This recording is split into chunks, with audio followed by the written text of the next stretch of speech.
it's going to be interesting to see how he works out, because what we like to do in fantasy is look for the guy who is going to get a lot of targets.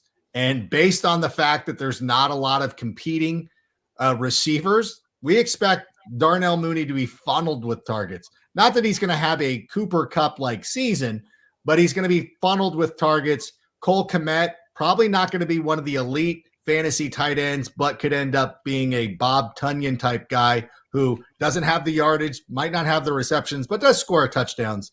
So I think on that level, like for my apprehension of this or my reaction to your tweet, it's first of all, Ross, obviously I like you quite a bit.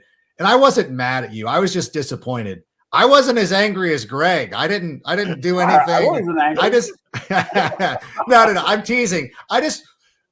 The way I approach it is, you can look at the things that you listed, that you were listing as negatives, could also be turned around, even though those are factually correct. It could also be turned around to be positives, in that, the Bears realized that their coaching staff wasn't very good. Instead of giving Maggie another year, they got rid of him. They brought in a general manager and a coach that want to work with him. That could be perceived as a positive.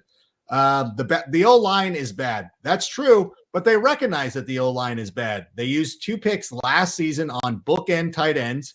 They used a lot of draft capital this season on factually correct, but it's also, I think, a positive in that they weren't going to go out. They weren't going to get Devontae Adams. They were not going to get Tyreek Hill, A.J. Brown. None of those guys were going to come to Chicago because of where they are in their rebuilding process.